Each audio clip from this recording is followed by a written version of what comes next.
নমস্কার বন্ধুরা, আমি ঝিমলি। আজ তোমাদের সাথে চিকেনের যে রেসিপিটা শেয়ার করব তার নাম হচ্ছে হানি চিকেন। নামটা শুনে নিশ্চয়ই বুঝতে পারছো এটা একটা চিকেনের মিষ্টি মিষ্টি রেসিপি। যারা মিষ্টি খেতে ভালোবাসো অথচ স্ন্যাক্স চাও আর কি, তাদের জন্য এই রেসিপিটা একদম পারফেক্ট। এর জন্য আমি চিকেন উইংস নিয়েছি। এখানে আমি 5 টুকরো চিকেন উইংস নিয়েছি। এগুলোকে ভালো করে ধুয়ে একটা পাত্রে নিয়েছি। এই চিকেন উইংসগুলোকে এবার ম্যারিনেট করতে হবে। চিকেন উইংসগুলো ম্যারিনেট করার জন্য একটা পেস্ট তৈরি করব।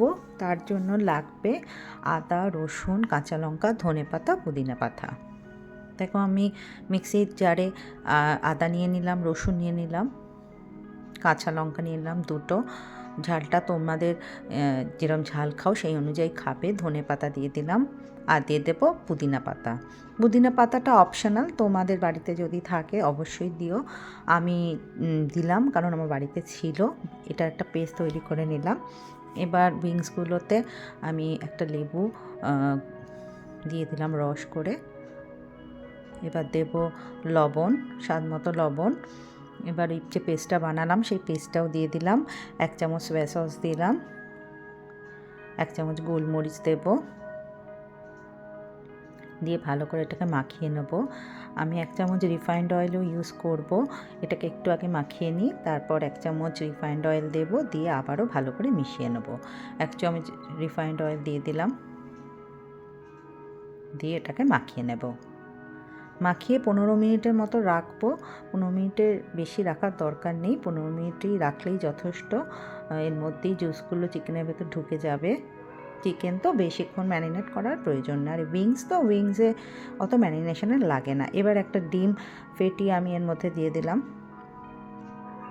আর দেবো 2 চামচ কর্নফ্লাওয়ার।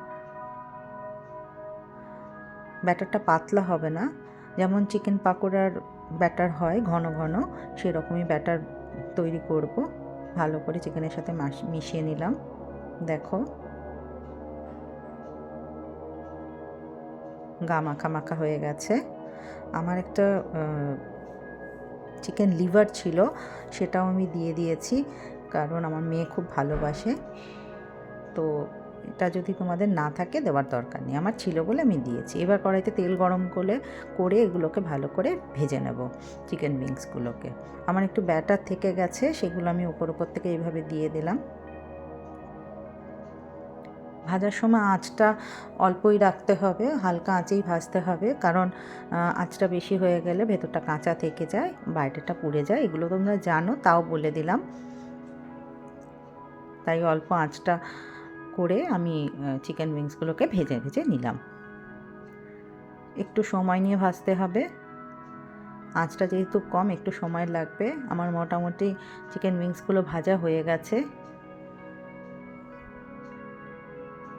এবার আমি এগুলো আলাদা একটা প্লেটে তুলে রেখে দেবো। এবার কড়াইতে অনেকটাই তেল ছিল, তাই তেলটা একটু আলাদা পাত্রে ঢেলে রেখেছি। ঢেলে রেখে অল্প তেলের মধ্যে 7-8 কোয়া রসুন কুচি করে দিয়ে দিলাম। একটু রসুনটা ভাজা ভাজা হলো, এবার দিয়ে দেবো 1 চামচ সয়া সস।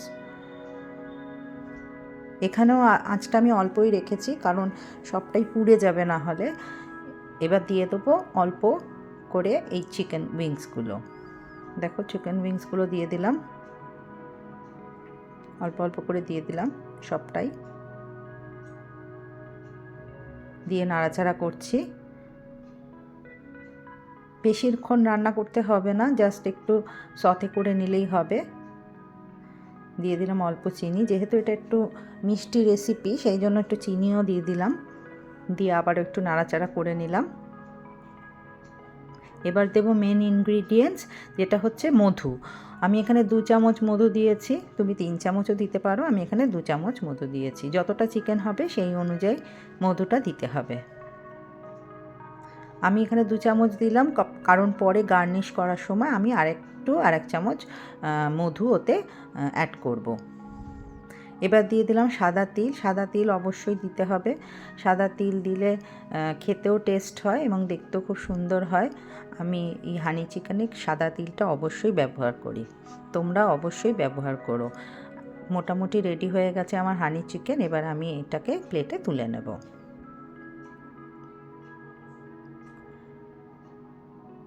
একদম রেডি। এটা খেতে খুবই সুন্দর হয়, তোমরা একবার অবশ্যই বাড়িতে ট্রাই করো। একদম মিষ্টি মিষ্টি খুবই সুন্দর একটা রেসিপি। দেখো আমার একদম রেডি হয়ে গেছে। আমি প্লেটিং করে নিলাম, পেঁয়াজ আর কাঁচা লঙ্কা দিয়ে এটাকে আমি সার্ভ করব গরম গরম। বাড়িতে যদি বাচ্চারা থাকে এটা বাচ্চাদেরও করে দিতে পারো। এটা খুবই একটা সুস্বাদু রেসিপি। আমি একটু গার্নিশ করার জন্য উপর থেকে এক চামচ মধু ছড়িয়ে দিলাম। মধুটা দেওয়ার ফলে একটু জুসিও হয়ে যায় এবং খেতেও খুব টেস্টি হয়। আমি একটু সাদা তিল উপর থেকে ছড়িয়ে দিলাম। একদম রেডি আমার হানি চিকেন। তোমরা অবশ্যই বাড়িতে ট্রাই করো বন্ধুরা, খেয়ে আমাকে কমেন্টে জানিও কেমন লাগছে। আমিও এটা মাঝে মাঝেই করি, তোমরা নিশ্চয়ই করবে আমি জানি বাড়িতে। আর আমার এই রেসিপিটা যদি ভালো লাগে তাহলে একটা লাইক কমেন্ট অবশ্যই করো। আর এই রেসিপিটা এতক্ষণ ধৈর্য ধরে দেখার জন্য অনেক অনেক ধন্যবাদ।